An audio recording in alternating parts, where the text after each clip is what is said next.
pujian penyembahan yang mengatakan kasih-Mu tiada duanya.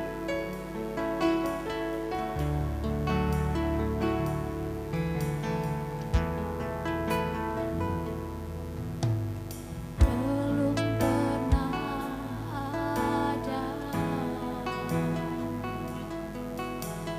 kasih di dunia sanggup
bagi kita dalam ibadah hari Minggu beserta sakramen perjamuan kudus ini hanya datang dari Tuhan pencipta langit dan bumi serta segala isinya. Dia yang setia memelihara ciptaannya. Turunlah atas jemaat sekalian anugerah dan damai sejahtera dari Bapa kita, kasih karunia Tuhan Yesus Kristus, serta persekutuan kekal di dalam Roh Kudus menyertai jemaat sekalian. Amin. Dengarkanlah Ulangan 32 ayat yang ke-36 sampai ke-39.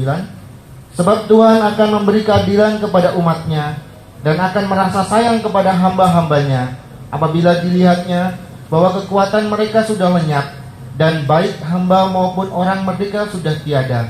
Maka ia akan berfirman, di manakah Allah mereka, gunung batu tempat mereka berlindung, yang memakan lemak dari korban sembelihan mereka, meminum anggur dari korban curahan mereka.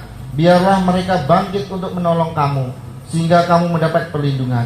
Lihatlah sekarang bahwa akulah Dia, tidak ada Allah kecuali aku. Akulah yang mematikan dan yang menghidupkan. Aku telah meremukkan, tetapi akulah yang menyembuhkan, dan seorang pun tidak ada yang dapat melepaskan dari tanganku. Amin. Mari kita tundukkan kepala, kita bersatu di dalam doa. Bapa, pada pagi hari ini kami mengucap syukur. Kami berterima kasih kepada Tuhan. Terima kasih buat pemeliharaan-Mu atas kehidupan kami. Terima kasih buat kasih setia-Mu Tuhan, yang tidak pernah henti-hentinya di dalam kehidupan kami. Terima kasih buat kesempatan yang indah ini Bapa. Kami seluruh umat Tuhan, Kau masih memberikan kesempatan untuk kami menaikkan pujian kami, untuk kami memuliakan Tuhan, untuk kami mengagungkan nama-Mu Bapa, untuk kami mengucap syukur. Biarlah Tuhan kami datang dengan kerendahan hati kami Tuhan.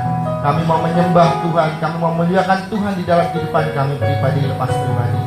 Tuhan, ampunilah dosa dan pelanggaran kami, kesalahan kami Tuhan, yang kami perbuat sepanjang 1 minggu ini, baik yang kami sengaja maupun yang kami tidak sengaja. Biarlah Tuhan sendiri yang memberikan pengampunan buat kami. Tuhan sendiri yang melayakkan kami, Tuhan sucikan kami Bapa. Terima kasih Tuhan. Seluruh umat Tuhan, seluruh jemaat Tuhan yang sudah hadir pada hari ini, berikan kami hati yang takut akan Tuhan. Berikan kami hati yang membuka diri kami Tuhan untuk kehadiran Tuhan di dalam kehidupan kami Tuhan. Biarlah Tuhan sendiri melawat setiap kehidupan kami, menjamah setiap kehidupan kami, memberikan kuasa, memberikan berkat, memberikan perlindungan, memberikan damai dan sukacita itu hadir di tengah-tengah kami Bapa. Sehingga damai dan sukacita dan berkat itu boleh kami bawa pulang di dalam kehidupan kami. Tuhan, kami mau serahkan seluruh ibadah kami ini ke dalam tangan pengasihan Tuhan. Tuhan, berkati seluruh hamba-hamba Tuhan, para pelayan Tuhan yang mengambil bagian di dalam pelayanan pada pagi hari ini Tuhan. Sekecil apapun pelayanan kami Tuhan, kami yakin dan percaya kami mau landaskan pelayanan kami ini Tuhan hanya di dalam nama Tuhan Yesus sendiri. Maksudnya memberikan kekuatan buat kami, maksudnya memberikan hikmat, memberikan kuasa Tuhan, sehingga pelayanan kami ini boleh berbau harum di hadapan Tuhan, boleh menyenangkan hati-Mu Tuhan, menjadi berkat buat jemaat di tempat ini. Terkhusus hamba-Mu Pak Gembala akan menyampaikan kebenaran firman Tuhan dan memimpin kami di dalam sakramen perjamuan kudus. Biarlah hikmat yang daripada Tuhan, kuasa yang daripada Tuhan tercurah atas kehidupannya Tuhan. Kami yakin dan percaya Engkau sendiri memakai hamba ini Tuhan untuk menjadi alat Tuhan, untuk menjadi berkat buat kami di tempat ini Tuhan. Biarlah kemuliaan Tuhan hadir di dalam kehidupannya Tuhan. Terima kasih Tuhan, terima kasih. Kami akan mengambil bagian di dalam pelayanan sakramen perjamuan kudus juga Tuhan. Persiapkan hati dan pikiran kami Tuhan. Engkau sendiri suci kuduskan kami, layakkan kami Bapa, sehingga perjamuan kudus ini Tuhan menjadi berkat di dalam kehidupan kami. Mengingat pengorbanan Tuhan untuk kisah kehidupan kami Tuhan, mengingat penebusan dosa yang memberikan di dalam kehidupan kami Tuhan, sehingga itu boleh menjadi berkat, bukan menjadi kutuk di dalam kehidupan kami. Tuhan, kami juga serahkan seluruh jemaat Tuhan yang saat ini belum hadir, mungkin karena kesibukan mereka, aktivitas mereka Bapa. Biarlah itu yang tidak bertentangan dengan kebenaran firman-Mu Tuhan. Biarlah Tuhan sendiri memberkati mereka sama Tuhan memberkati kami di tempat ini. Dan apabila Engkau dapati jemaat kami yang saat ini mengalami sakit penyakit, biarlah Tuhan kami mau berserah hati dan bersatu hati Tuhan, menyerahkan jemaat ini ke dalam tangan pengasihan Tuhan. Engkau sendiri memberikan penyembuhan, Engkau sendiri mengobati, memulihkan Tuhan, sehingga kesembuhan secara total itu boleh terjadi atas kehidupan mereka Tuhan. Sehingga di minggu-minggu yang akan datang mereka boleh berkumpul bersama-sama dengan kami. Kami serahkan saudara-saudara kami yang saat ini mungkin dalam perjalanan. Tuhan, tibakan mereka di tempat ini dengan penuh damai dan sukacita dengan keadaan selamat. Terima kasih Tuhan, tetangga kiri kanan kami juga serahkan ke dalam tangan pengasihan Tuhan. Biarlah puji-pujian yang kami naikkan, biarlah firman-Mu yang akan dibagikan, itu boleh menjadi berkat buat kehidupan mereka. Terima kasih Bapak. Sekali lagi kami mau serahkan ibadah kami ini dari awal, pertengahan hingga akhirnya hanya di dalam nama Tuhan kami yang hidup. Semua yang percaya katakan amin. Berikan kemuliaan untuk Tuhan pada pagi hari ini. Sekarang kita mau memuji dan memuliakan nama Tuhan. Kita yakin dan kita percaya bahwa hari ini kita sangat berbahagia karena kasih Tuhan dalam hidup kita.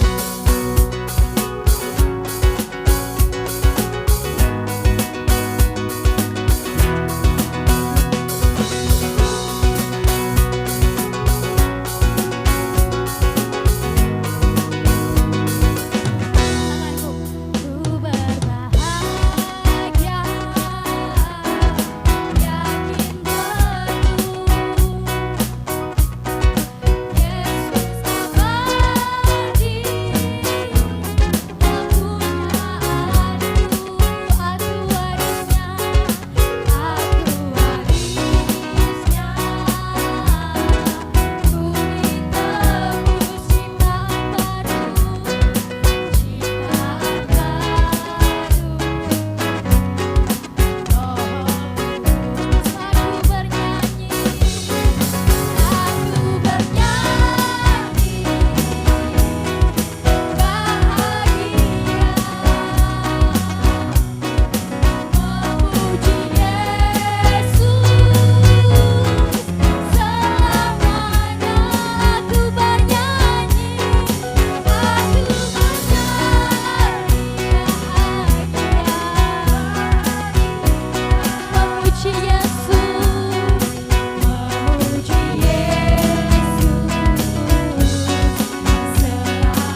pujian yang mengatakan Allah sumber kuatku. Amin. Amin.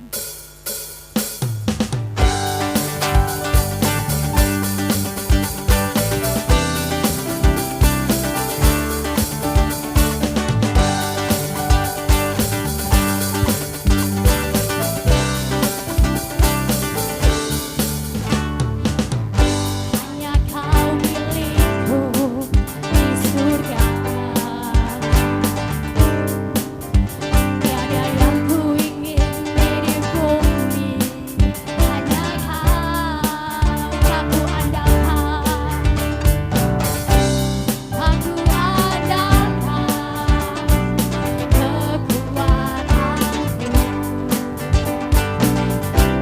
Namun yang pasti kau tetap selamanya Allah sumber kuatku, Allah sumber kuatku, Allah sumber kuatku dan bagianku selamanya. Allah sumber kuatku, Allah sumber kuatku, Allah sumber kuatku dan bagianku selamanya.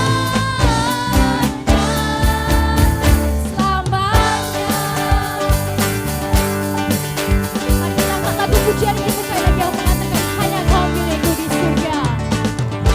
Hanya kau milikku di surga. Jemaat saja tiada yang ku ingini.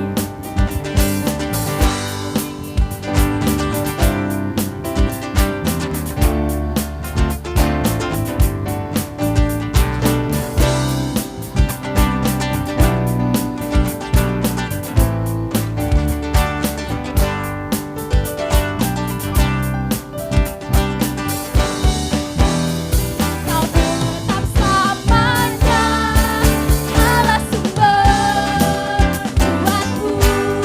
Allah sumber kuatku, Allah sumber kuatku dan bagianku selamanya.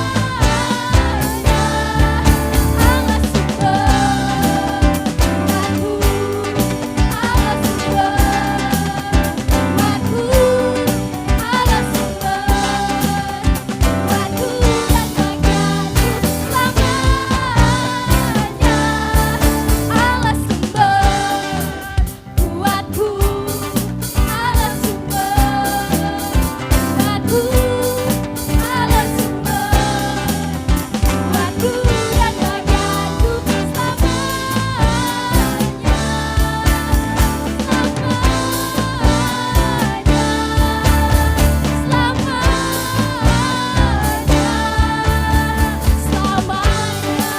haleluya. Allah bersumber kekuatan kita. Haleluya. Terima kasih Tuhan. Jemaat Tuhan silakan duduk. Tiba saatnya saat ini kita mau mendengarkan kesaksian. Jika ada yang mau bersaksi. Oke, baik. Ada Bapak.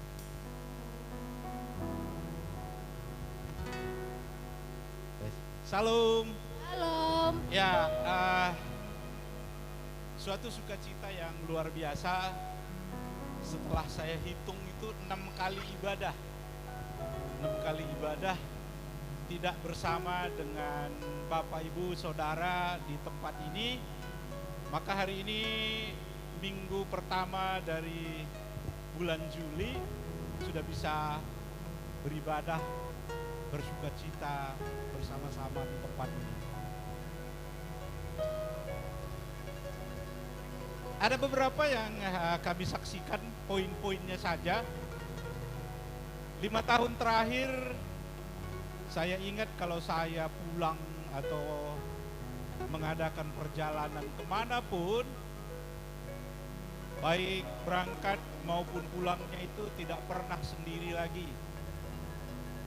Selalu ditemani oleh istri atau salah satu keluarga.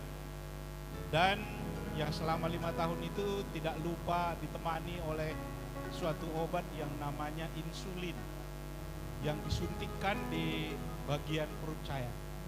Tapi luar biasa, kemarin saya lihat pertolongan Tuhan yang luar biasa. Selama lebih dari 1 bulan itu prosesnya saya bergumul bagaimana bisa lepas dari yang namanya insulin. Berkonsultasi dengan dokter di sana, karena itu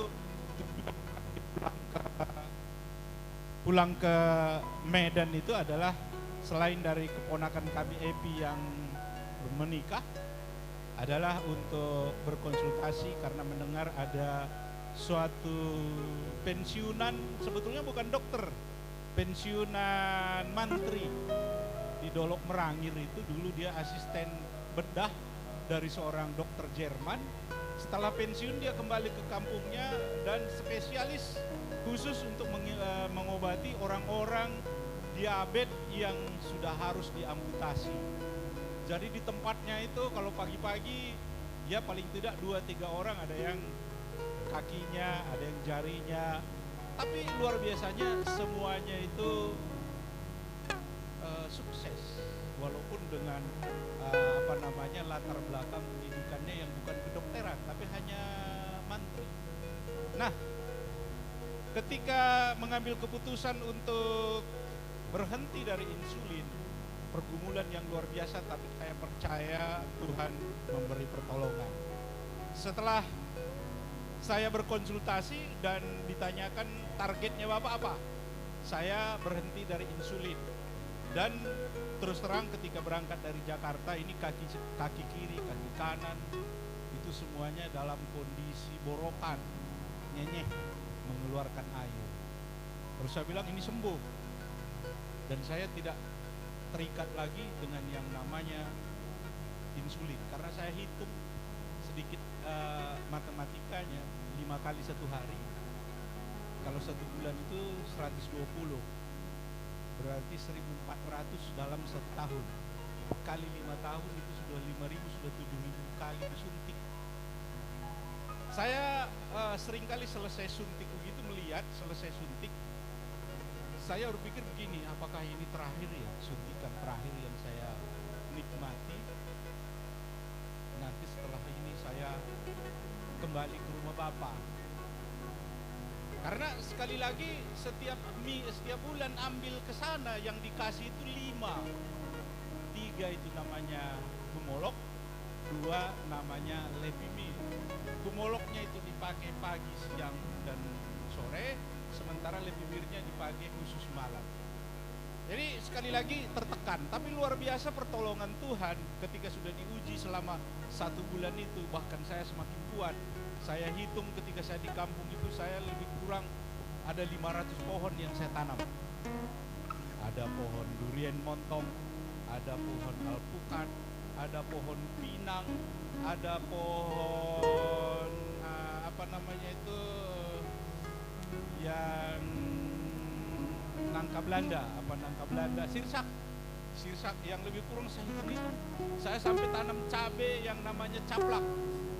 Cabai yang kalau di sekarang ini harganya 70 mungkin sampai 80 ribu per kilo, itu sampai ada 100-an lebih saya tanam. Dan juga tidak lupa, karena memang di sini sudah lama kenal dengan bangun-bangun, saya cari sekampung itu bibit bangun-bangun, saya tanam semua. Tapi luar biasanya tidak terasa capek. Bahkan kalau saya lihat dari sekian tahun di sini dengan santai, tapi karena saya berharap kepada Tuhan, Tuhan memberikan kekuatan, dan bagi Tuhan tidak ada yang mustahil. manusia apa sih yang tadi itu obat-obatan segala macam itu kan upaya dokter. Saya lebih percaya kepada Tuhan yang memulihkan.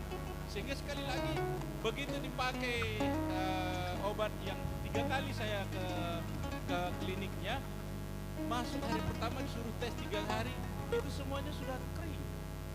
Dan ada yang sudah bengkak kaki kiri saya, jempolnya ya jadi mengering. Dan sampai sekarang ini saya sudah bisa pakai sepatu. Yang tadinya saya berbulan-bulan di sini nggak bisa pakai sepatu. Ya itu semua cara Tuhan.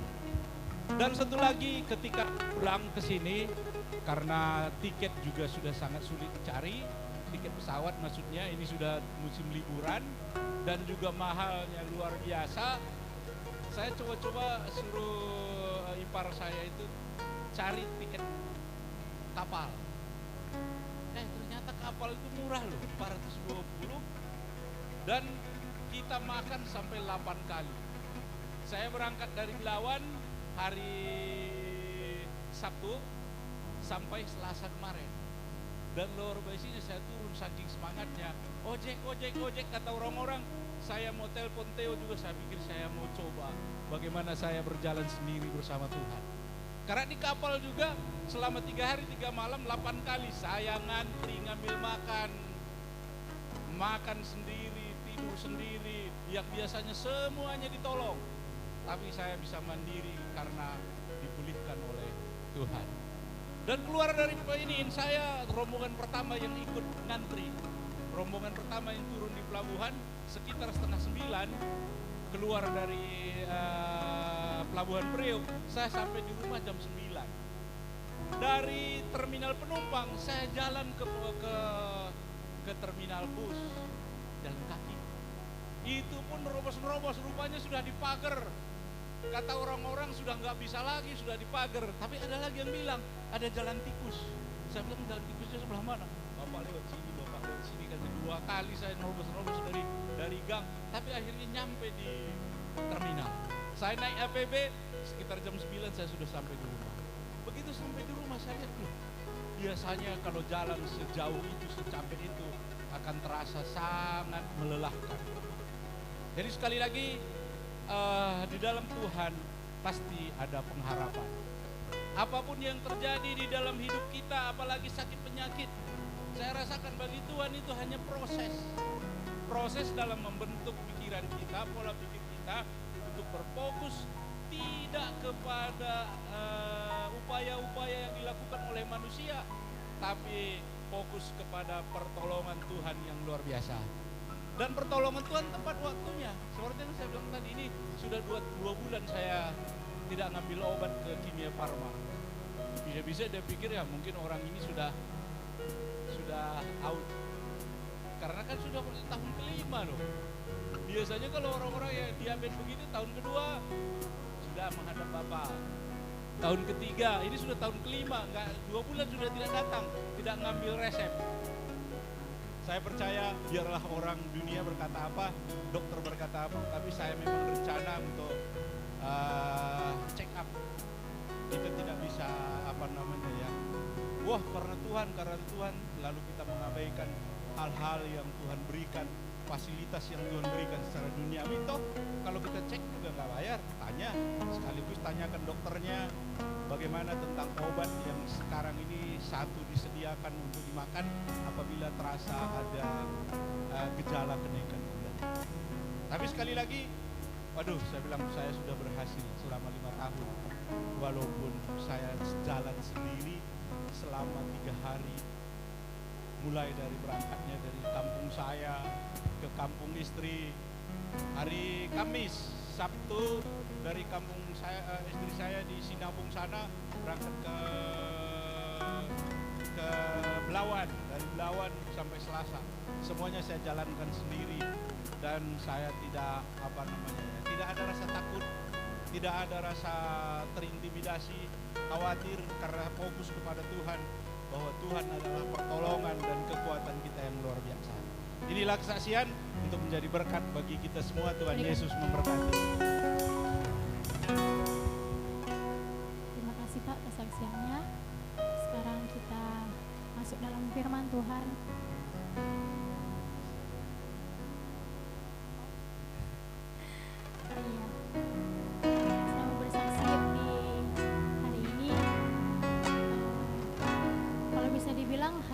saya terakhir worship leader atau pelayanan di tempat ini, saya akan kembali ke kampus untuk melanjutkan perkuliahan saya, yaitu menyusun proposal dan skripsi. Kiranya doa dari Bapak dan Ibu selalu menyertai, dan ada banyak pembelajaran, ada banyak pengalaman yang didapat dari tempat ini, di mana pertama di rumah Bapak dan Ibu Gembala, ada banyak pembelajaran, ada banyak pengalaman yang bisa saya ambil, yang dimana saya mengatakan itu bagian kecil dari dunia realnya nanti setelah saya keluar dari kampus. Dan saya bersyukur di tempat Bapak dan Ibu saya diterima dan diberi tempat tinggal, makan, dan kebutuhan saya dipenuhi, dan mereka udah menjadi kedua orang tua bagi saya selama 1 tahun di tempat ini.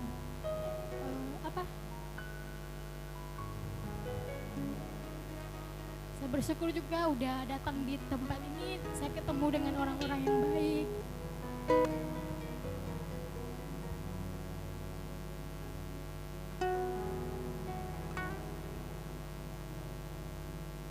Kami saya datang ke sini tinggal dengan Karut, ya, Karut jadi teman cerita di setiap malam sebelum tidur, ya, dengan Kak Flora yang selalu kalau bisa makan minum juga Kak Flora selalu berbagi untuk kami. Saya bersyukur kita pertemukan orang-orang seperti mereka, apalagi Ibu. Saya bersyukurlah udah bertemu dengan orang-orang jemaat Tuhan di tempat ini. Terima kasih untuk semua, terima kasih untuk semua yang udah kalian lakukan, jemaat lakukan kepada saya, mendukung saya, membantu saya untuk menyelesaikan PKL saya selama 1 tahun. Walaupun saya ada banyak yang tidak berkenan di hati jemaat, yang baik dari perkataan saya, perlakuan saya, bahkan tingkah laku saya yang membuat jemaat tidak senang. Saya cuma minta maaf, biarlah kesalahan-kesalahan atau hal-hal yang buruk ditinggalkan, dan biarlah kedepannya lebih baik lagi. Ya, itu saja, terima kasih. Itu saja sih, terima kasih untuk semuanya, untuk segalanya. Biarlah nama Tuhan dimuliakan di tempat ini.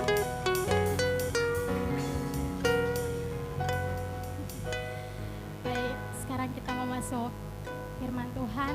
Mari kita fokuskan, mari kita siapkan hati kita hanya untuk Tuhan.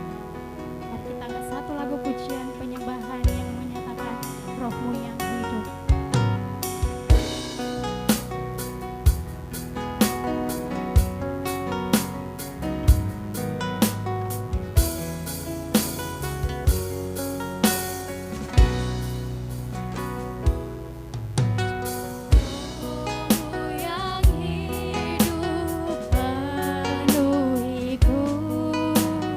Mengalir dalam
sudah banyak memuji-Mu pada pagi hari ini.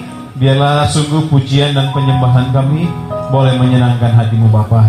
Dan sebentar kami mau belajar dan merenungkan kebenaran firman-Mu. Kami tahu bahwa firman-Mu itu saja yang mampu memberi kekuatan kepada kami dalam kami menjalani kehidupan selama kami masih ada di dunia yang fana ini. Oleh karena itu Bapa, berfirmanlah Engkau melalui hamba-Mu, dan biarlah Engkau taruh perkataan-Mu di lidah bibir mulut hamba-Mu Tuhan. Jauhkan dari setiap kata-kata kosong, kata-kata yang tidak berarti, tapi biarlah semuanya merupakan firman Allah yang berkuasa, yang mampu memberi kekuatan yang baru kepada kami. Terima kasih Bapa yang baik. Di dalam nama Tuhan Yesus Kristus, kami buka hati kami dan siapkan hidup kami untuk belajar dan menerima kebenaran firman Tuhan pagi hari ini. Haleluya. Amin. Puji Tuhan. Silakan duduk Bapak Ibu Saudara yang terkasih. Ya, salam sejahtera buat kita semua. Shalom. Ya, bagaimana kabar kita? Luar biasa ya, puji Tuhan. Ya, senang akhirnya bisa melihat Pak bangun kembali ya di tengah-tengah kita Bapak Ibu ya. 6 kali ibadah berarti hampir 2 bulan ya. 1,5 bulan ya, hampir 2 bulan ya, puji Tuhan. Dan kita lihat bagaimana kesehatan hambanya semakin hari semakin diberkati Tuhan. Amin Bapak Ibu Saudara. Kenapa? Karena kita terus hanya berharap bersandar kepada tangan Tuhan. Karena memang Bapak Ibu Saudara, kalau saudara yang punya sakit ya, kayak kami berdua ini punya penyakit, kadangkala ada rasa jenuh juga. Ya benar Bapak Ibu Saudara, ketika kita berhadapan dengan obat, kadangkala kita berkata, obat lagi ya. Kapan selesainya ini obat? Gitu Bapak Ibu Saudara. Ya. Kadangkala itu membuat kadang hati gundah gulana, tak menentu. Ya, tapi ya saya percaya kalau kita semua masih bisa ada sebagaimana kita ada itu semua karena anugerah Tuhan. Amin Bapak Ibu Saudara. Oleh karena itu apapun yang kita alami, tetaplah berpengharapan yang teguh ke dalam tangan Tuhan. Ya Bapak Ibu Saudara. Dan buat ceria, ya terima kasih banyak tentunya mewakili jemaat ya, dan gembala mengucapkan terima kasih yang sebesar-besarnya atas pengorbanan, jerih lelah yang sudah ceria lakukan, baik itu selama ada di gereja maupun selama ada di rumah. Ya, saya melihat bagaimana dia bisa memberi yang terbaik ya Bapak Ibu Saudara ya. Kita doakan terus ceria sehingga dia bisa menyelesaikan perkuliahannya dengan baik, dan ke depan dia menjadi seorang hamba Tuhan yang luar biasa ya. Apa yang menjadi cita-cita dan pengharapannya terjadi sesuai dengan rencana Tuhan ya. Tetap kami adalah keluargamu di tempat ini. Ya, kalau misalnya nanti ada kesempatan mau datang ke sini, pintu tetap terbuka ya. Jadi semuanya adalah keluarga ya. Terima kasih ya ceria ya. Kalau ada yang kurang dari perlakuan kami sebagai gembala dan juga mungkin jemaat, ada yang kurang pas di hatimu, ya mohon dibuatkan pintu maaf. Ya semua bukan untuk mencelakakan kamu, tapi semua untuk kebaikan gitu ya. Terima kasih, Tuhan Yesus memberkati. Nggak tahu nanti gimana ya, nanti aja ya. Terima kasih buat yang itu udah ya, nanti aja selesai ibadah ya. Baik Bapak Ibu Saudara ya, kita sekarang fokus kepada firman Tuhan. Nah pagi hari ini kita akan belajar firman Tuhan dari Amsal pasal yang ketiga. Amsal pasal 3 ayat 1 sampai dengan ayat yang ke-12.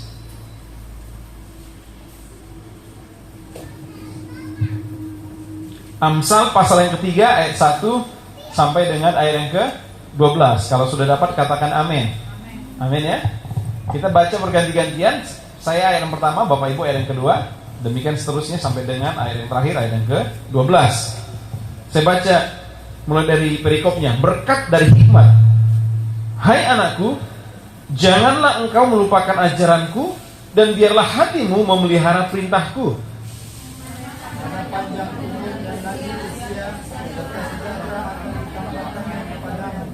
Janganlah kiranya kasih dan setia meninggalkan engkau.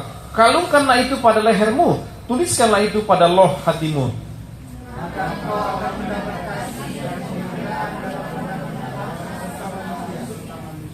Percayalah kepada Tuhan dengan segenap hatimu, dan janganlah bersandar kepada pengertianmu sendiri.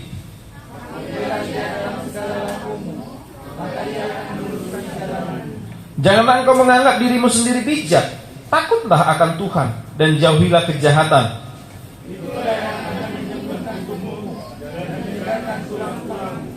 Muliakanlah Tuhan dengan hartamu dan dengan hasil pertama dari segala penghasilanmu.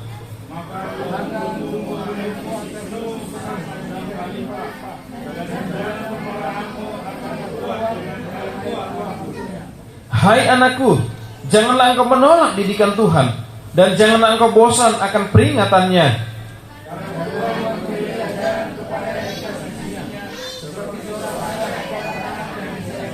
Puji Tuhan, berbahagia setiap kita yang membaca, merenungkan, lebih-lebih lagi setiap kita yang menjadi pelaku firman Tuhan ini. Amin Bapak Ibu Saudara. Nah, saya tergerak untuk kita membahas Amsal pasal 3 ini Bapak Ibu Saudara. Karena apa? Satu kali di tempat ada sharing firman Tuhan berbicara tentang anak dan keluarga. Ya, anak dan keluarga. Dan ada satu ibu ngomong, saya sampaikan kejadian kenyataan yang banyak sekarang terjadi di dunia ini sekarang Bapak Ibu Saudara. Banyak anak-anak tidak lagi menghormati orang tua. Ya. Kalau dikasih nasihat, dia lebih galak, lebih galak dari orang tua. Ya. Sampai ada satu kali sampai dia berkata begini, kan aku nggak minta dilahirkan. Ya Bapak Ibu ya, ada anak-anak yang ngomong gitu loh, kan aku nggak minta dilahirkan, kenapa kalian buat aku? Ya, aku kan nggak diminta dilahirkan. Ada anak-anak yang sampai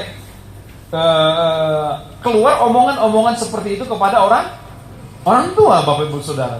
Ya. Waktu saya ngomong begitu, ada satu ibu bilang, anakku itu Pak. Ya, lagi kita sharing gitu, lagi sharing firman, langsung dia ngomong, anakku itu Pak. Sampai sakit hati aku. Sampai sekarang aku sakit hati lihat anakku. Kenapa? Dia ngomong begitu, kan aku nggak minta dilahirkan. Kenapa kamu lahirkan aku? Nah Bapak Ibu Saudara ya. Karena apa? Karena saya percaya ketika anak itu ngomong seperti itu, maka yang tampak adalah hubungan keluarga sudah tidak sehat. Hubungan orang tua dengan anak tidak sehat lagi. Ya. Yang udah nonton Ngeri-Ngeri Sedap. Ya belum ya? Belum ada yang nonton Ngeri-Ngeri Sedap. Sudah. Ya. Itu sebenarnya jujur Bapak Ibu, itulah gambaran. Ya, kalau orang tua yang belum mengenal Tuhan kayak gitu gambarannya memang. Tapi bukan hanya belum mengenal Tuhan, kadang kita sudah mengenal Tuhan. Gambaran sebagai orang tua kadang itu ya hampir seperti itu. Misalnya bapaknya cuek sama anaknya. Bukan cuek Bapak Ibu Saudara, cuman orang laki-laki, kalau orang Batak itu tidak pandai untuk menyatakan rasa sayangnya kepada anak-anaknya. Bukan nggak sayang, tapi nggak tahu caranya bagaimana untuk menyatakan kasihnya kepada anak laki-laki, khususnya untuk anak laki-laki. Gengsi. Makanya banyak kan bapak laki-laki, pasti bapak laki-laki ya. Bapak, ini misalnya keluarga Batak ya, Bapak Ibu ya, keluarga Batak ya. Bapak-bapak biasa nggak akan dekat sama anaknya laki-laki. Biasa. Kenapa Bapak itu Saudara? Karena bapak-bapak itu nggak pandai untuk menyatakan sayangnya kepada anak laki-laki. Kalau ke anak perempuan, pintar. Tapi ke anak laki-laki nggak pintar. Bapak Saudara ya, nggak pintar. Makanya seringkali terjadi bentrok, seringkali terjadi pertikaian antara anak laki-laki dengan bapaknya. Ya Bapak Saudara ya, anak laki-laki dengan bapaknya. Padahal bukan berarti bapaknya tidak sayang. Ya, bukan berarti sayang, cuman anak-anak merasa kok caranya seperti itu. Ya Bapak Ibu Saudara ya, kadang menurut anak-anak terlalu keras. Ya. Bahkan kadang-kala ya itu sampailah muncul keluar perkataan, kan aku nggak minta dilahirkan. Ya. Nah ini memang Bapak Ibu Saudara, memang kalau kita lihat anak itu nggak minta dilahirkan, tapi memang Tuhan percayakan dia hadir di tengah-tengah keluarga. Makanya tugas dan tanggung jawab kita sebagai orang tua untuk mendidik mereka. Bapak Saudara, untuk mendidik dan membesarkan. Bahkan satu kali ada orang berkata begini, ada cerita Bapak Ibu ya. Ada cerita begini. Coba kamu tuliskan 10 orang yang paling kamu kasihi di dalam hidupmu. Ya Bapak Ibu ya. 10 orang yang paling kamu kasihi di dalam hidupmu. Ditulislah. Ya, 10 orang yang paling dikasihi. Ya, pertama ya siapa aja? Ditulislah istri, ditulislah anak, orang tua, ya terus apa lagi, mertua, sahabat, keluarga besar, ditulis Bapak Ibu Saudara.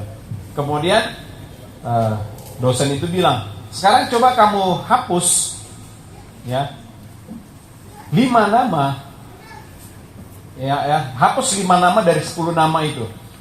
Ya, kemudian orang tersebut mulai menghapus. Dia menghapus, dia pikir-pikir, dia mulai hapus dari siapa? Dari mertuanya. Ya. Terus dia hapus lagi siapa? Dia hapus lagi teman-temannya. Terus dia hapus siapa lagi? Orang tuanya dia hapus. Terus siapa lagi dia hapus? Abang kakaknya, adiknya, Bapak Ibu Saudara dia hapus. Ya, tinggal 5. Ya, 5 ini siapa? Ya, 5 mamanya, istrinya, anaknya, terus tadi mamanya dia, terus dia ini bosnya, dan terakhir ada lagi satu orang dia masih ini teman karibnya. Terus diminta lagi sama dosen itu, coba hapus 2 nama lagi. Ya, akhirnya dihapuslah nama bosnya dan juga nama temannya tadi, tinggal 3. Berarti tinggal siapa? Mamanya, istrinya, sama anaknya. Terus diminta lagi sama dosen itu, sekarang coba hapus 1, sisakan 2. Dia pikir-pikir, akhirnya mamanya dihapus, Bapak Ibu Saudara. Ya, dia hapus mamanya karena mamanya sudah tua dan bentar lagi akan meninggalkan dia. Tinggal 2, istri dan anak. Dia bingung, dia mau hapus yang mana Bapak Ibu Saudara. Ya, akhirnya ketika direnungkan, dia akhirnya hapus anaknya. Anaknya. Wah, ketika ditanya, kenapa anakmu kamu hapus? Ya, karena Bapak Ibu Saudara dia kata begini, karena anak-anak nanti akan pergi meninggalkan saya. Yang tinggal bersama saya adalah istri saya. Jadi dialah orang yang paling saya kasihi. Dari perumpamaan ini benar Bapak Ibu Saudara. Iya benar, karena apa? Ketika nanti anak-anak ini sudah dewasa, mereka sudah tahu harus bagaimana mereka hidup. Harusnya sudah mandiri. Kalau orang bule, katanya ya, saya nggak tahu, orang bule di Amerika, Bapak Ibu Saudara, anak-anak kalau dia masih sudah umur 30 tahun, masih tinggal sama orang tuanya, ya, itu udah orang tuanya resah dan gelisah, disuruh pergi Bapak Ibu Saudara, anaknya. Ya. Makanya orang bule itu terbiasa umur 17 tahun, dia sudah terbiasa keluar dari rumah orang tuanya. Makanya nggak heran orang-orang bule itu masih muda-muda sudah kaya raya Bapak Ibu Saudara. Karena memang diajar untuk dia mandiri dari usia dini. Kalau kita lihat ya, saudara lihat yang pendiri Facebook itu Mark Zuckerberg itu masih usia berapa? Ya, Elon Musk, ya, yang punya SpaceX ya, itu umurnya berapa? Masih muda, ya. Jadi bilioner masih. Kemarin saya nonton lagi film, sebuah cerita kayak klip gitu Bapak Ibu. Jadi ada seorang anak.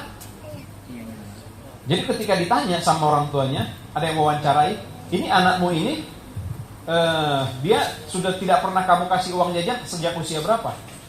Dari umur 11 tahun saya nggak pernah kasih uang, kata orang tuanya. Justru anak saya ini sekarang ya bisa bangun rumah, bisa ini. Umur 11 tahun. Ya, ketika waktu diwawancara ini sekarang dia umurnya 17 tahun, 14 tahun. Ditanya, apa yang dia kerjakan? Wah, anak itu akhirnya bawa ke kamarnya dia bikin ada satu komputer besar begitu. Dia menciptakan satu robot ya, kayak robot gitu untuk apa? Kalau pencinta sneaker Bapak Ibu, sneaker ya, sepatu-sepatu yang keluaran misalnya Air Jordan, Next begitu ya. Saya kan nggak tahu sepatu, yang penting pakai sepatu Bapak Ibu Saudara. Ternyata ada orang pecinta sepatu, ya, pecinta sepatu dengan apa ya, model-model yang misalnya Air Jordan sekarang kan yang paling mahal itu ada Air Jordan Dior Bapak Ibu Saudara. Air Jordan Dior itu keluaran dari Nike, itu harganya bisa sampai kalau nggak salah $5.000. Ya, $5.000 berarti kali 10.000 berarti berapa? 50 jutaan lebih, ya. Nah, kalau lebih, karena sekarang 15.000 ya $1, berarti kalau dia $5.000 berarti sekitar 75 juta. Satu sepatu Bapak Ibu Saudara. Nah, kenapa? Tapi sepatu ini sangat diincar orang. Kenapa? Pabrikan Nike ini pintar mengeluarkan seri ini hanya dengan sangat terbatas. Pintar mereka. Jadi hanya mengeluarkan 1.000 pasang. Udah itu nggak dikeluarkan lagi. Nanti tahun depan mereka akan buat lagi produk Air Jordan yang baru hanya 1.000 pasang lagi. Nah, orang yang pecinta kolektor Bapak Ibu Saudara ini berebut untuk bisa dapat. Ya. Nah, caranya bagaimana? Mereka harus ngantri di depan laptop komputer. Ketika itu dibuka, lelangnya dibuka, keran untuk beli beli sepatu itu dibuka, itu mereka harus cepat-cepatan ngisi data. Ya, siapa yang ke submit, dia yang dapat. Sama seperti kita sekarang kan beli Pertalite harus pakai ini sekarang kan. Ya, harus pakai aplikasi. Ya, repot juga. Saya belum daftar Bapak sudah pusing juga gitu ya. Jadi anak umur 11 tahun ini melihat potensi ini Bapak Ibu Saudara, orang berebut untuk beli. Akhirnya diciptakan apa? Dia ciptakan robot. Robot untuk ikut antri. Ya, robot untuk ikut antri di beli sepatu ini Bapak Ibu Saudara. Nah, banyak orang yang mau beli robotnya karena terbukti bisa bisa secara otomatis robot ini bisa dapat gitu loh. Dapat satu sepatu gitu. Nah, karena dia bisa lakukan itu, banyak orang yang beli Bapak Ibu Saudara robotnya. Bayangkanlah, hanya ciptakan begitu. Anak umur 11 tahun, 14 tahun sekarang, itu dia kaya raya. Penghasilannya $50.000 sebulan. $50.000 sebulan. Berarti sekitar 750 juta. Benar ya, apa 7,5 M? Ya sekitar segitulah ya. Nah, bayangkan Bapak Ibu Saudara. Karena apa? Dari itulah pola cara mendidik orang-orang di luar negeri memang. Kalau kita kan masih rada, anak kita kalau bisa sampai umur 40 masih kita pantau. Mana ini? Kamu di mana? Belum pulang gitu ya. Kalau mereka nggak lagi Bapak Ibu Saudara, umur 15-17 tahun itu mereka udah mandiri. Makanya kita nggak heran lihat mereka sudah banyak yang sukses di usia yang sangat muda. Karena mereka dipacu untuk berpikir Bapak Ibu Saudara ya. Itulah pola pendidikan mereka. Nah, apa hubungannya dengan kebenaran firman Tuhan ini Bapak Ibu Saudara? Ya. Apa hubungannya dengan firman Tuhan? Nah, kalau kita lihat di dalam ayat yang pertama dikatakan, "Hai anakku, janganlah engkau melupakan ajaranku dan biarlah hatimu memelihara perintahku." Nah, artinya Bapak Ibu Saudara, kalau kita lihat kenapa orang tua di sana bisa mendidik anaknya umur 17 sudah bisa mandiri Bapak Ibu Saudara? Karena dari kecil sudah diajar untuk mandiri. Anak saya Kevin masih tidur sama kami. Sekarang sudah naik kelas 3 SD, Saudara. Ya. Bule dari sejak lahir itu walaupun mereka satu kamar, misalnya satu kamar gitu, tapi dia nggak tidur satu ranjang Bapak Ibu Saudara. Anaknya itu ada keranjangnya sendiri, biar di situ tidur sendiri. Kalau kita orang timur apalagi orang Indonesia nggak bisa, anaknya harus ditimang-timang, dipeluk-peluk terus. Ya, bener kan? Udah umur, bayangkan anak saya umur kelas 4 naik kelas 3 SD, disuruh pindah kamar nggak mau kan Kak Ceria udah nggak ada, kamu pindah ya, nggak mau saya. Karena udah dibiasakan, jadi akhirnya susah, ya, ketergantungan. Kalau orang bule enggak, dari kecil itu udah biasa sendiri. Nanti kalau nangis baru mereka datang. Oh nangis, kasih minum. Begitu tidur udah biarin lagi. Kalau kita kan enggak, kalau bisa apalagi bayi ya. 24 jam harus sama ibunya di situ terus. Ya. Nah jadi itulah bedanya Bapak Ibu Saudara. Artinya apa? Dari kecil mereka sudah terbiasa untuk mengajar anaknya. Nah, nasihat yang sama diberikan Amsal kepada kita sebenarnya. Ya, makanya Amsal berkata, "Hai anakku, jangan engkau melupakan ajaranku." Artinya apa Bapak Ibu Saudara? Memang dari sejak dini memang kita perlu memberikan ajaran dan didikan kepada anak-anak kita sehingga mereka paham arti kehidupan. Ya. Memang banyak juga anak-anak yang kurang paham arti kehidupan. Karena apa? Apalagi zaman now Bapak Ibu Saudara, dia bisa membandingkan dirinya dengan orang lain. Kok kehidupan saya seperti ini, orang lain seperti itu? Kenapa saya dilahirkan dari keluarga yang seperti ini, tidak seperti itu? Ya. Banyak orang membanding-bandingkan. Kok bapakku seperti ini, nggak seperti itu? Kok mamaku seperti ini, nggak seperti itu? Nah, kalau dia mulai membandingkan dan siapa dirinya, ini yang bahaya Bapak Ibu Saudara. Ya, saya ingin katakan, mendidik anak untuk bisa menerima dia apa adanya dan siapa dia, itu penting. Untuk apa? Untuk membangkitkan kepercayaan dirinya. Ya, saya udah pernah cerita Bapak Ibu, saya ini orangnya paling pemalu dulu. Pemalu kenapa? Karena saya malu. Karena apa? Bapak saya tukang butut, kami keluarganya sangat miskin. Saya pemalu banget.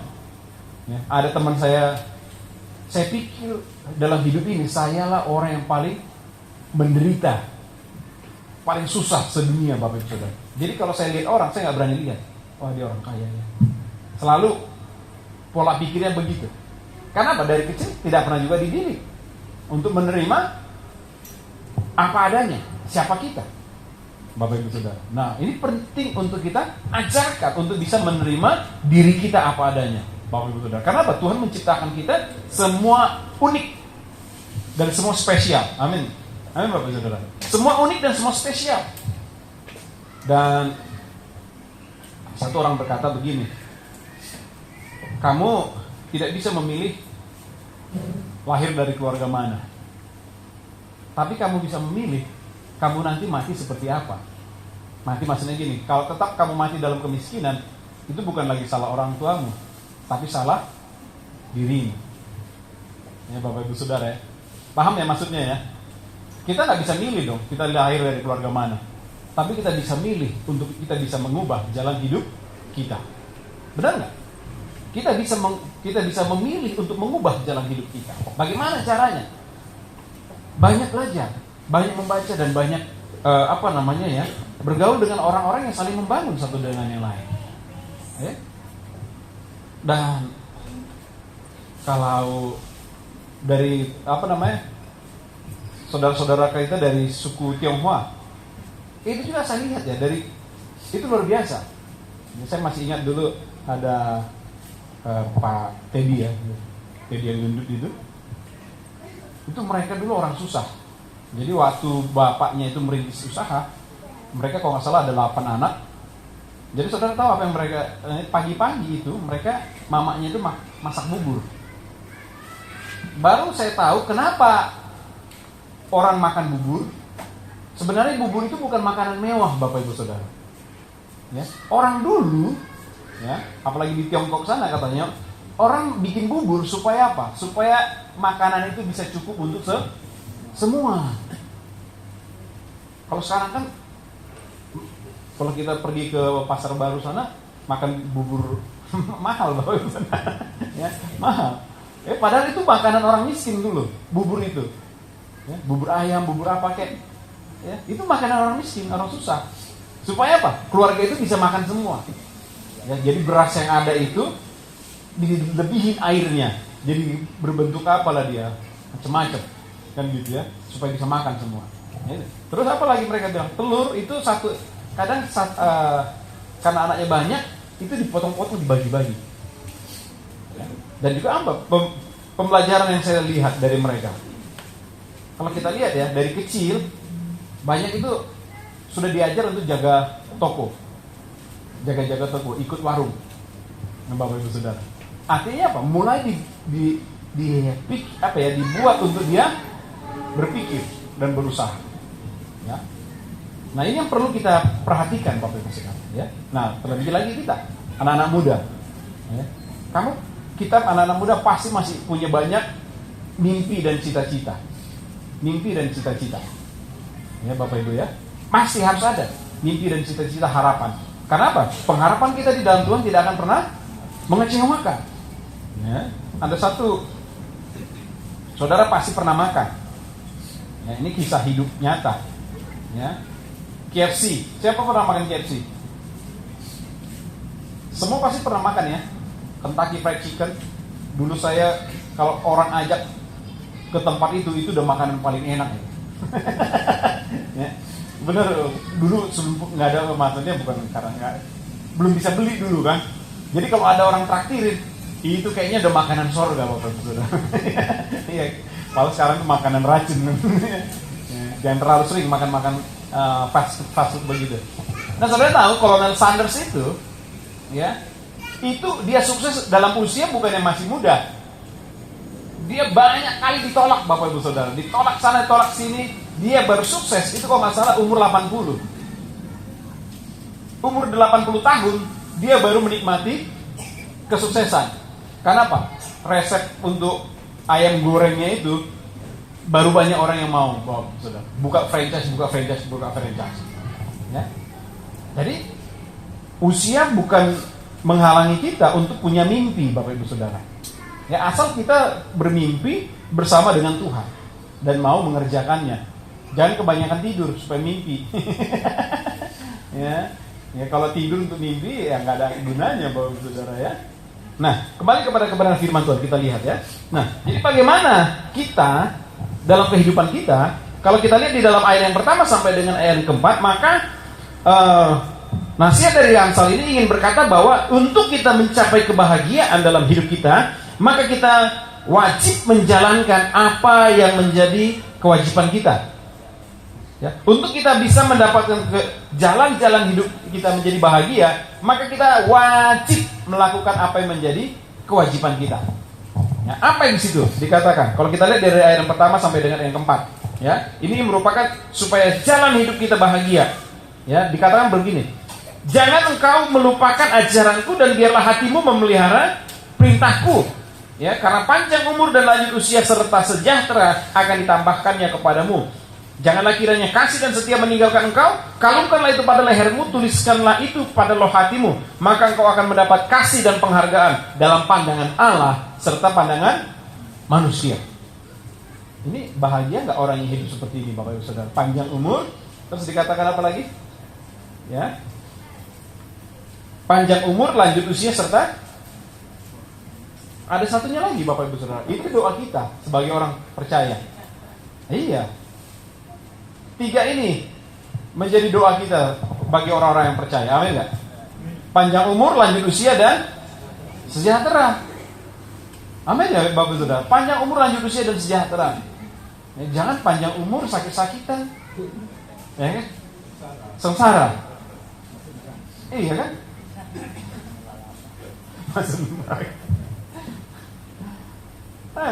Harapan kita, doa kita kalau Tuhan izinkan panjang umur, lanjut usia, juga sejahtera. Ya. Sejahtera ini bukan berarti kaya raya Bapak Ibu, tidak. Tapi kita bagaimana bisa melihat anak-anak kita, cucu-cucu kita nanti tidak lagi menyusahkan kita, itu sudah menjadi membuat kita sejahtera, betul nggak? Iya Bapak Ibu Saudara, itu saja sudah membuat kita sejahtera. Bukan berarti saudara berkelimpahan harta dan sebagainya macamnya, enggak Bapak Ibu. Sejahtera itu apa sih arti sejahtera? Ketika saudara mau apa adanya, mencukupkan apa adanya, ada itu sejahtera. Mau makan, ya ada makanan. Mau pergi misalnya, mau nonton, ya bisa nonton. Ya bukan berarti kaya raya, enggak Bapak Ibu Saudara. Tapi bisa menikmati kehidupan. Ya itu yang menjadi sejahtera. Tadi pagi kami kerja bakti Bapak Ibu ya, kerja bakti di bawah. Ada satu teman cerita di rumah kami kerja bakti, terus dia cerita, wah, ada saudaranya baru umur 50 tahun kaya raya Bapak Ibu Saudara. Umur 50 tahun tuh kaya raya. Rumahnya di Cipinang itu tingkat 3, 400 orang bisa muat di rumahnya. 400 orang bisa muat, baru umur 50 tahun. Kerjaannya apa? Dulu dia supir Mayasari. Ya, supir Mayasari, tapi dia orangnya mungkin pintar ya. Supir Mayasari, uangnya dikasih istrinya, digajinya apa segala macam. Nah, istrinya juga pintar. Ya, pintar untuk ya mengusahakan uang inilah gitu Bapak Ibu ya, meminjamkan dan lain sebagainya. Nah, ya, lama-lama mereka berkembang dan dari supir akhirnya punya bis. ya, punya bis sendiri, Bapak Saudara, dia punya bis sendiri. Nah, akhirnya dia buka kantor untuk manajemen bisnya. Selama itu dia kerja keras, istrinya juga kerja keras, akhirnya di rumah bisa bangun rumah luar biasa, punya mobil mewah, Pajero dan sebagainya, Bapak Saudara. Tapi seminggu yang lalu katanya meninggal. Ya, meninggal, si laki-lakinya meninggal. Terus saudaranya ini cerita sama saya, dia bilang begini, abang katanya, sayangkalilah hartamu ini. Ya, capek-capek kamu mencarinya, matimu muda, umur 50 tahun kau udah mati, nggak kau nikmati lagi hartamu yang banyak ini katanya. Ya Bapak Ibu Saudara, kadang orang dengan banyak harta nggak cukup, nggak merasa puas, pengen lagi dan pengen lagi, tidak tahu bagaimana menikmati hidup. Benar nggak Bapak Ibu? Nggak tahu bagaimana cara menikmati hidup, nggak tahu cara untuk dia bisa, sudahlah, tenanglah hai jiwaku katanya. Tapi banyak orang-orang kaya sekarang depresi, Bapak Ibu Saudara. Ya, jujur ya, maksudnya mungkin bagi kita nggak mungkin, tapi karena ada orang yang cerita, baru saya ngeh, ada orang yang dia stres, uangnya di bank tinggal 1 miliar. Ini Pak Bangun saksi mata, ya. Temannya Pak Marco, ya, teman waktu kami main bulu tangkis, ya, temannya ini cerita ke Pak Marco, kok saya stres kok, depresi saya. Emang kenapa? Aduh, duitku udah habis nih, udah nggak ada. Tinggal berapa emang duitmu? Tinggal 1 M katanya. Gila. Tinggal 1 M. Aduh, saya bilang, gimana kalau dia hidup seperti kami ya? Ya, gimana dia hidup seperti kami? Ya, Bapak Ibu Saudara ya. Boleh kita punya mimpi tapi jangan sampai kita tidak sejahtera itu loh. Hatinya tidak sejahtera, tidak memiliki damai. Ya, Bapak Ibu ya. Jangan. Jadi jangan berpikir orang kaya itu enak-enak begitu, tapi kadang-kala mereka juga. Makanya Firman Tuhan berkata, di mana hartamu berada, disitulah hatimu berada. Ya. Tapi doa saya, saudara diperkaya Tuhan. Saya selalu berdoa, setiap jemaat Tuhan semakin hari semakin diperkaya Tuhan untuk bisa apa? Memberkati orang lain. Ya Bapak Ibu Saudara. Itu yang pertama. Ya, supaya jalan kita bahagia. Ya, apa yang menjadi kewajiban kita? Yang pertama dikatakan, jangan melupakan ajaran. Ya. Jangan melupakan ajaran, dan biarlah hatimu memelihara perintah-perintahku katanya. Ya. Ajaran dan perintah. Biarlah kita senantiasa hidup sesuai dengan ajaran dan perintah yang Tuhan berikan kepada kita. Ya. Banyak Bapak Ibu Saudara. Bahkan kemarin lagi cerita kan, saya bilang, saya belum tahu ya bagaimana rasanya orang menyakiti sampai nggak bisa mengampuni. Kadang saya belum bisa mengerti, saya bilang gitu. Karena memang saya rasa saya banyak disakiti orang. Ya, saya merasa ya saya banyak disakiti orang, tapi kok kayaknya belum sampai tahap saya nggak bisa mengampuni gitu. Ya. Sama abang saya sendiri, saya berantem sampai dia kata, saya bunuh kamu. Saya nggak sampai membenci dia. Dia ngomong begitu karena saya tahu kamu kan lagi galau tingkat dewa. Ya ampuni aja Bapak Ibu Saudara. Ya udahlah, ampuni aja. Kalau dia ngomong begitu, nggak sampai saya pikir, saya nggak nyampe mikirin gitu ya. Aduh, kok abangku sendiri ngomong aku gitu ya, mau dia bunuhnya aku. Nggak sampai kepikiran berlarut-larut Bapak Ibu Saudara.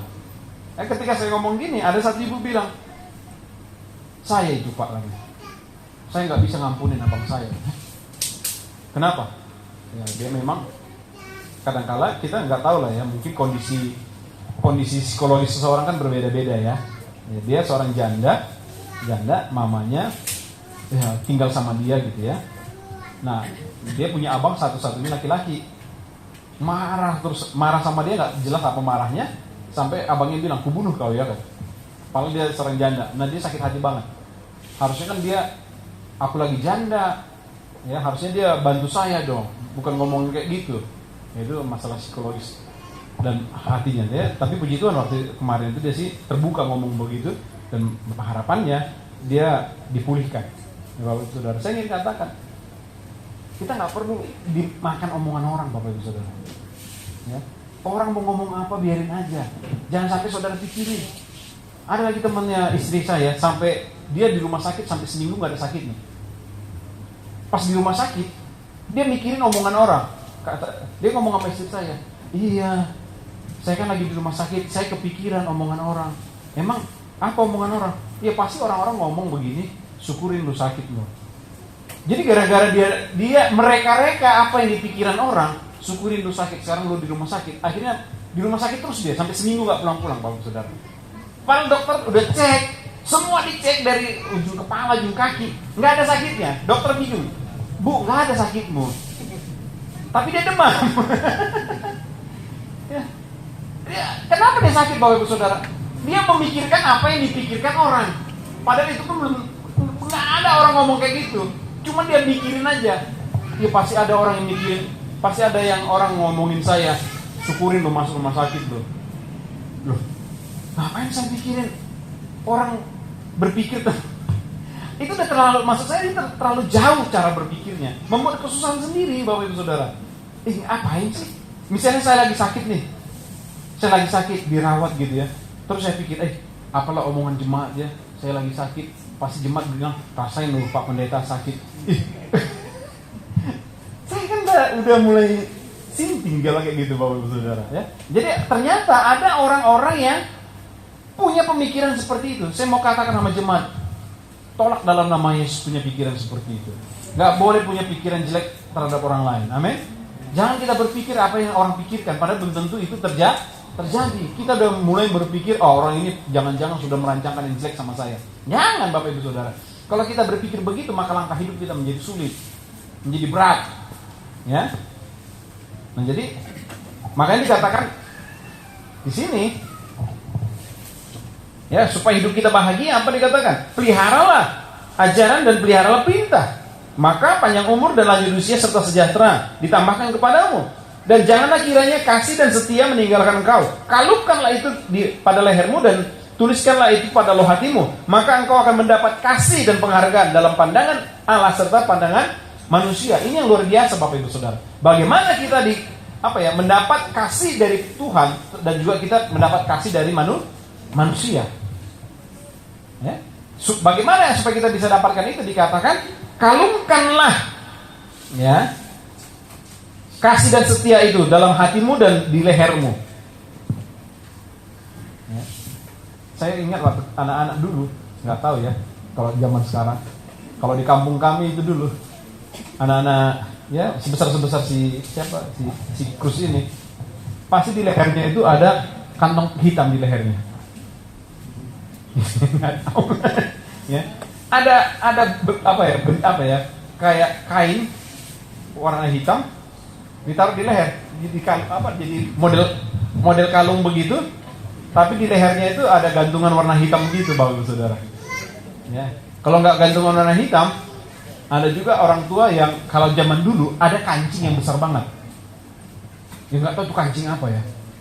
Pernah nggak saudara lihat kancing yang besar? Dan itu selalu dikancingkan ke baju anaknya. Ini kemana anaknya main, itu kancing itu ditaruh di baju anaknya. Ya. Kalau ditanya kan untuk apa itu? Pelindung. Ya. Apalagi yang bantulan di leher anak. Oh itu pelindungnya itu. Ya saudara ya. Sehingga apa? Ketika anak itu pegang, oh ada pelindungku. Ketika anak itu lihat, oh ada pelindungku. Ya. Zaman dulu memang orang punya kepercayaan seperti itu. Ya Bapak Ibu ya. Makanya firman Tuhan dikatakan kalungkan apa yang kita kalungkan.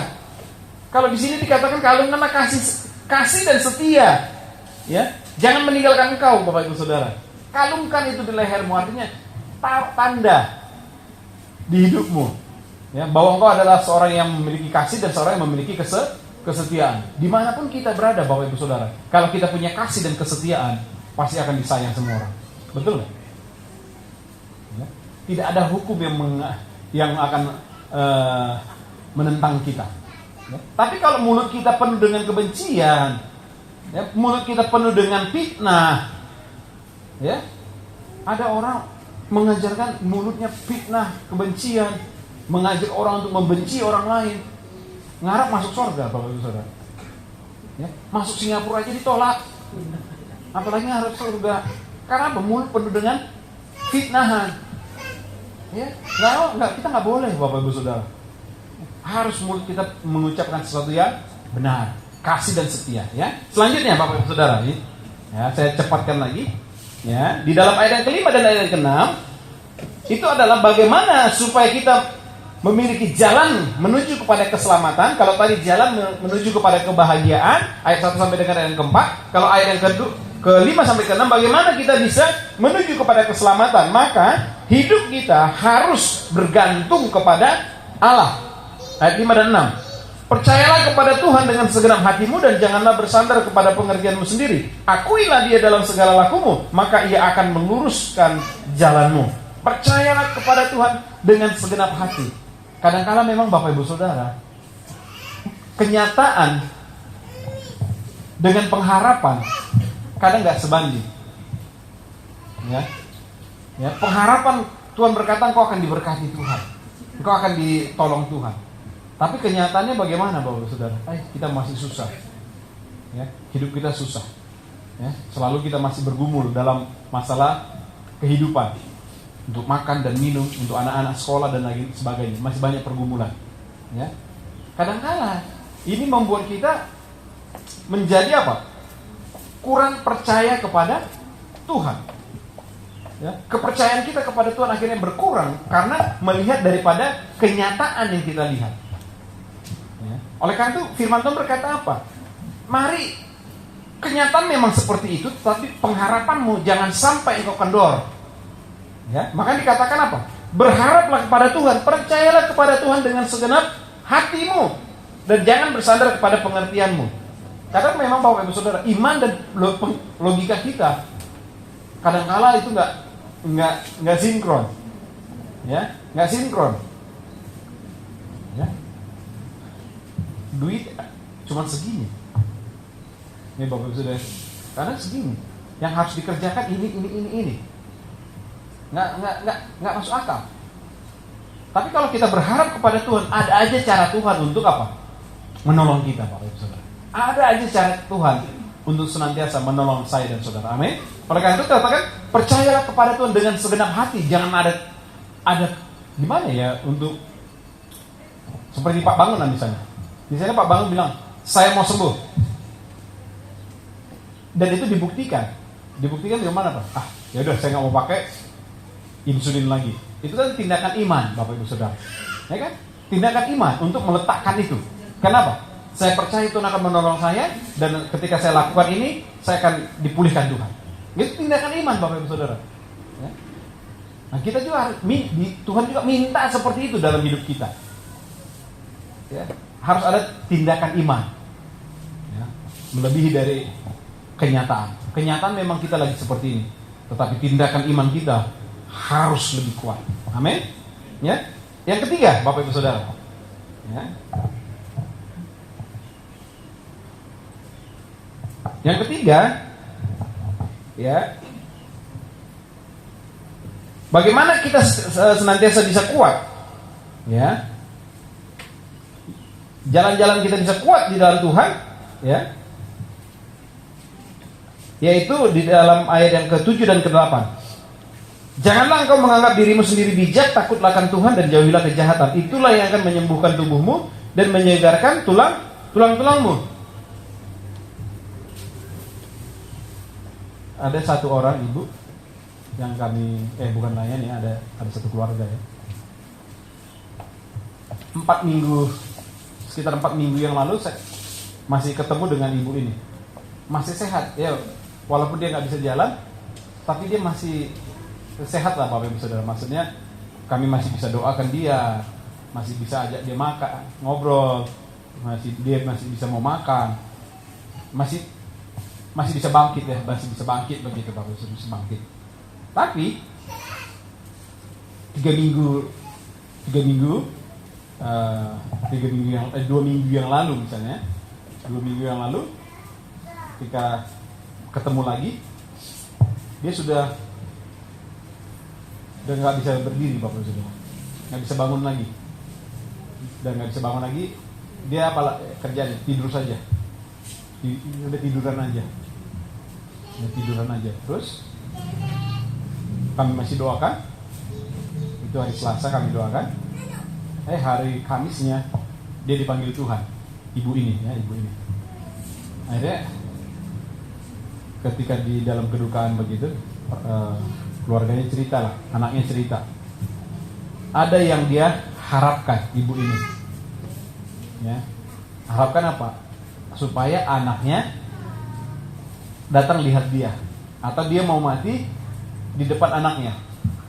Nah, sebelumnya keluarga besar karena melihat orang tua ini pasti akan pulang, mereka buat apa ya? Kayak makan bersama lah, makan bersama. Harapan ibu ini, waktu mereka bikin acara makan bersama begitu, anaknya laki-laki ini datang. Tapi ternyata nggak datang juga, Bapak Ibu. Di acara begitu pun nggak datang. Dan akhirnya itulah yang membuat ibu ini jadi lemas. Kepikiran terus, Bapak Ibu Saudara. Bayangkan, dari yang tadinya bisa duduk, ya bisa bicara, bisa ngobrol, karena kejadian itu membuat dia drop, langsung drop, ya, nggak mau makan lagi, Bapak Ibu Saudara. Kepikiran terus, anakku mau datang. Kepikiran sampai matinya, ya, kepikiran begitu, Bapak Ibu Saudara. Saya mulai dari peristiwa itu saya mulai melihat, ketika kita mulai lemah dalam hidup kita, maka itu akan mengurangi umur kita. Benar loh Bapak Ibu Saudara. Benar. Kalau ketika saudara mulai lemah, saudara mulai ada kata-kata putus asa, saudara mulai ada kata-kata yang mengeluh dan lemah, itu akan melemahkan kita. Dan ketika saya lihat itu, oh iya ya, itu yang membuat ibu itu drastis, Bapak Ibu Saudara, sangat drastis.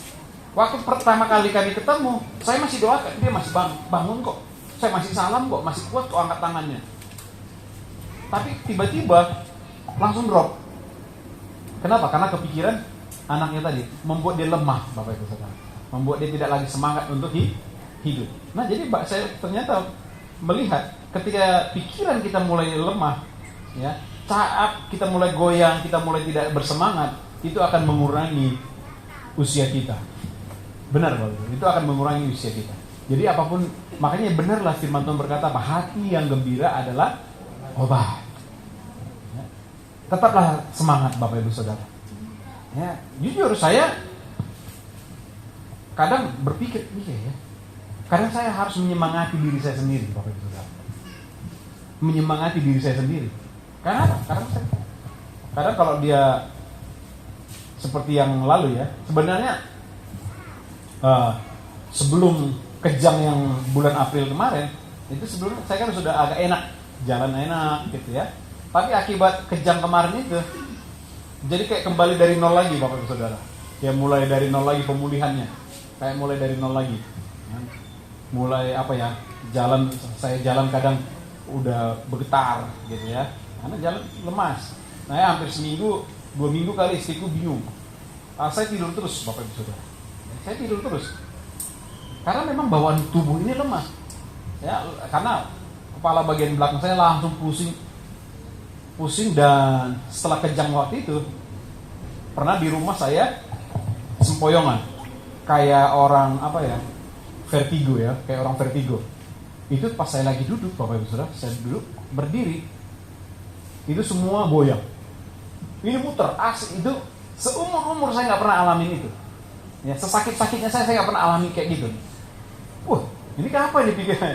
Saya pikir ini udah selesai kali. Goyang. Jadi saya tidur juga, itu tempat tidur rasanya berputar semua. Ya, berputar. Akhirnya saya muntah ya, itu udah otomatis muntah. Semua yang di dalam perut muntah semua, keluar semua. Ya. Nah, jadi karena mulai lagi dari nol, pemulihan lagi ini, kadang membuat lemah, Bapak Ibu Saudara. Jujur ya, lemah. Nah, ya udah tidur aja, bawaannya tidur. Nah, tapi pada akhirnya ketika saya lihat peristiwa-peristiwa itu, iya ya, kalau kita semakin membuat tubuh kita lemah, kita melemahkan diri kita sendiri, ya itu akan mempersingkat umur kita. Akan mempersingkat. Akhirnya saya berpikir, iya ya, ampuni saya Tuhan, ampuni saya Tuhan. Saya akan berusaha tetap semangat di dalam Tuhan. Bapak Saudara, itu akhirnya menyemangati diri sendiri kembali di dalam Tuhan. Ya, menyemangati, oh iya, ngapain? Kalau memang belum waktunya Tuhan, jangan kita minta waktunya Tuhan datang. Ya, ini kita harus tetap semangat sampai nanti memang waktunya Tuhan tiba. Ya, kalau memang belum, ya pasti Tuhan akan beri kekuatan. Ya, itu yang membuat saya, oh iya, mulai lagi Bapak Ibu Saudara, mulai lagi, udah usahakan. Karena memang setelah kejang itu memang kondisinya kayak kita mulai dari nol ya Pak ya, katanya. Kayak dari pom bensin, kita mulai dari nol ya katanya. Ya benar Bapak, dimulai dari nol lagi, ya. Mulai lagi harus, iya ya, mulai jalan kadang. Saya kadang kalau lihat itu sudah bebayang Bapak Ibu Saudara. Kalau lihat jalan itu udah bebayang, karena mungkin saraf mata saya akibat kejang itu mungkin tidak stabil ya. Jadi jalan itu sebenarnya jalan itu bebayang. Nah kan kalau jalan bebayang Bapak Ibu Saudara, ya, lihat orang bebayang, yang misalnya lihat Mas Wahyu itu udah kemarin-kemarin itu kalau begini lihat itu udah 2 orang itu. Ini udah 2 orang, harus picingin satu mata baru normal. Kalau 2 begini, udah kebayang semua. Ya sudah saya bilang. Ya, kadang lemas, tapi ya mau gimana lagi? Memang ini yang Tuhan berikan, Bapak Ibu ya. Nah makanya kalau kita semakin tulang-tulang kita lemas, ya kita mulai tidak semangat, itu akan mematahkan kita. Itu akan membuat kita umur kita semakin pendek. Ya, tetapi ketika kita kembali bersama dengan Tuhan, Dia akan menguatkan kita. Lanjut, bagian yang keempat, ya, dalam ayat yang ke-9 dan yang ke-10. Ya, muliakanlah Tuhan dengan hartamu dan dengan hasil pertama dari segala penghasilanmu. Maka lumbung-lumbungmu akan diisi penuh sampai melimpah-limpah dan bejana pemerahanmu akan meluap dengan air buah anggur. Nah, Bapak Ibu Saudara, banyak orang yang mempertanyakan ayat ini ke saya. Pak, bagaimana ini Pak? Ya. Banyak orang Bapak Ibu Saudara. Ya. Karena jujur aja, kadang-kala memang banyak pendeta-pendeta menyampaikan ayat ini bukan dengan maksud yang baik. Ya. Dan kalau kita lihat ada seorang kalau zaman dulu ya Bapak Ibu Saudara ya, zaman dulu ya, saya masih ingat. Ya. Saudara, beri yang terbaik kepada Tuhan. Ya, saya masih ingat tuh. Dulu KKR awal-awal, pendeta-pendeta, beri yang terbaik. Apa yang terbaik yang kau bawa hari ini? Ya. Uang, kasih yang terbesar di dompetmu. Ya. Saudara punya apa? Nggak punya. Cincinmu kasih sama Tuhan. Kalungmu kasih sama Tuhan. Emasmu kasih sama Tuhan. Nah, saya ingat dulu KKR dulu Bapak Saudara. Akhirnya banyak orang yang tergugah emosinya, hatinya. Memang benar. Cincinnya dia kasih ke persembahan Bapak Ibu Saudara. Kalungnya dia kasih ke persembahan. Nyampe rumah ketika suami tanya, mana cincin? Kasih sama ke gereja. Berantem di rumah Bapak Ibu Saudara. Akhirnya berantem. Ya, bukannya damai sejahtera malah berantem. Karena memang ada orang-orang yang pintar menggugah hati orang untuk melakukan itu. Dan saya ingat juga ada cerita. Ya, ini penyelewengan. Saya berani kata ini penyelewengan dalam gereja. Ya, ada cerita waktu sebuah gereja ya, angkat amplop, untuk memberi persembahan, diangkat amplop. Ya. Angkat amplop Bapak Ibu Saudara. Terus dia bilang apa? Mari, sekarang saudara buka dompet, kasih minimal saudara masukkan di amplop itu 1 juta. Karena itu yang terbaik buat Tuhan. Nah, Bapak Saudara, dengan cara-cara seperti itu, ya namanya udah ditodong begitu, banyak juga yang akhirnya buka dompetnya kasih semua, Bapak Saudara, kasih semua. Ya, dia pendetanya nggak tahu bagaimana kehidupan setelah itu, nggak tahu. Ya, Bapak Ibu ya. Nah, tapi maksud ayat firman Tuhan ini yang ingin saya katakan adalah Bapak Ibu, saudara memang harus memuliakan Tuhan dengan hartamu. Muliakan Tuhan dengan hartamu, maka engkau akan sejahtera. Amin gak Bapak Saudara? Ya. Karena apa? Memuliakan Tuhan dengan harta artinya apa? Hati dan hidupmu tidak lagi terpaut kepada hartamu. Ya, banyak orang terpaut hatinya kepada hartanya, sehingga ketika diminta sesuatu dia merasa tidak punya. Ya, ada orang ketika diminta nggak punya duit, padahal 100 juta masih ada di banknya, kantongnya. Ya, benar Bapak Saudara? Kalau saudara tanya, saya ada duit nggak? Saya ada duit. Berapa di bank? Ya paling 2 juta. Ya, cukup nggak itu? Ya nggak tahu. Uang sekolah anak belum bayar nih. Kan gitu. Tapi bagaimana? Sudah jalan aja sama Tuhan. Ya Bapak Ibu Saudara ya. Artinya apa? Ya udah, ada apa nggak ada, Tuhan pasti akan cukupkan kok. Ya. Nah, tapi ketika kita ada orang kayak gini, selama ini karena dia terlalu susah, begitu ada, jadi tambah pelit Bapak Ibu Saudara. Takut dia kesusahan lagi nanti. Padahal dia nggak tahu, dia lupa, waktu dia susah, Tuhan pelihara kok. Masa setelah kaya Tuhan nggak pelihara dia? Masa setelah punya sesuatu Tuhan nggak pelihara dia? Waktu susah aja Tuhan pelihara, apalagi setelah dia berkelimpahan, ya Bapak Ibu ya. Nah ini yang Tuhan mau dari hidup kita, ya. Sehingga ketika kita memberi bukan karena kita dipaksa, Bapak Ibu Saudara. Ya, memberi itu bukan paksaan, tapi memberi itu dengan sukacita. Memuliakan Tuhan itu bukan dipaksa, bukan diminta. Nah, makanya kita tidak pernah tidak pernah meminta saudara kembalikan perpuluhan milik Tuhan. Enggak perlu saya nggak perlu memaksa saudara, saya nggak perlu minta kepada saudara kayak gitu. Karena apa? Ketika saudara tahu, maka saudara pasti lakukan.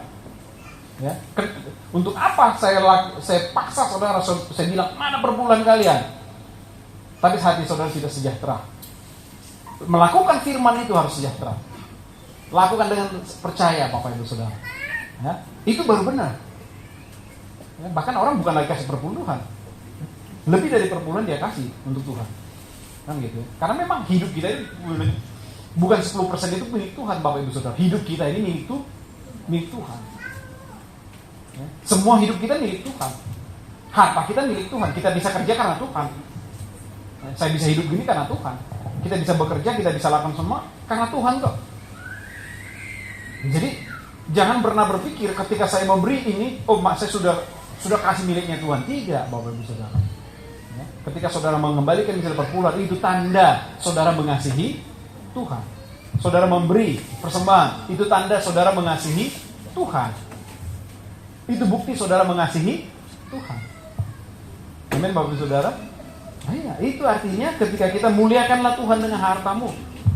Ya, itu artinya Bapak Ibu Saudara. Saya mau jemaat Tuhan ketika melakukan segala sesuatu, memberi segala sesuatu dengan penuh sukacita. Maka dikatakan firman Tuhan, orang yang memberi dengan sukacita, itulah orang-orang yang dibalaskan berlipat kali ganda. Ya. Bukan kasih 1 juta dan berharap dapat 100 kali lipat, ya. Itu mah kayak kita ngasih sama dukun dong.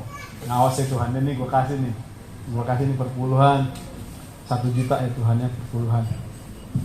Awas ya, firman bilang balas 100 kali ganda ya. Ya semua juga mau Bapak Ibu Saudara. Kan gitu ya. Tuhan itu bukan dukun. Ya. Tapi semua yang dipercayakan Tuhan kepada kita wajib untuk apa? Mempermuliakan Tuhan lewat apa yang Tuhan percayakan. Itu yang Tuhan mau ya Bapak Ibu Saudara ya. Jadi jangan sampai kita berpikir wah ini begini, ini begitu, enggak. Ketika saudara tahu bahwa saudara mengasihi Tuhan, saudara maka pasti melakukannya, ya. Yang terakhir, ayat yang ke 11 dan 12. Hai anakku, janganlah engkau menolak didikan Tuhan dan janganlah engkau bosan akan peringatannya. Karena Tuhan memberi ajaran kepada yang dikasihinya seperti seorang ayah kepada anak yang disayanginya. Ya, yang terakhir yang kelima, supaya kita bisa melewati kesukaran, ya kita harus, supaya kita kuat Bapak Ibu Saudara, kita harus melewati banyak kesukaran. Ya, supaya kita kuat, kita harus melewati banyak kesukaran. Betul nggak? Ya Bapak Ibu Saudara, kalau kita lihat ya, misalnya seorang pelari, ya, lari misalnya, dia nggak mungkin pertama kali belajar lari, dia langsung lari 10 km, nggak mungkin Bapak Ibu Saudara. Pasti dia akan berlari pelan dulu, 1 km dulu, nanti baru 2 km, baru nanti naik lagi Bapak Ibu Saudara. Ketika itu terlatih, maka dia semakin lari semakin dia biasa. Nah makanya dikatakan bagaimana kita bisa hidup melewati semua kesukaran itu? Kita harus lewati ajaran-ajaran Tuhan. Karena dikatakan Tuhan mengajar orang-orang yang dikasihinya. Ya Bapak Ibu ya, hai anakku, janganlah engkau menolak didikan Tuhan dan janganlah engkau bosan akan peringatannya. Karena Tuhan memberi ajaran kepada anak yang dikasihinya. Di dalam Wahyu dikatakan, orang yang kukasihi, dia kutegur dan kuhajar. Karena itu relakan hatimu dan bertobatlah. Ya, jadi kalau masih ada banyak penderitaan, kesusahan, kesukaran yang kita alami dalam hidup kita, jalani itu dengan penuh sukacita. Karena itu akan memberi kita kekuatan untuk melewati kesusahan dalam hidup kita yang kita hadapi sekarang. Terpujilah nama Tuhan Yesus. Inilah kebenaran firman Tuhan bagi kita pagi hari ini. Dan juga pagi ini kita akan siapkan hati kita untuk kembali bersekutu dengan tubuh dan darah Kristus. Mari kita siapkan hati dan hidup kita.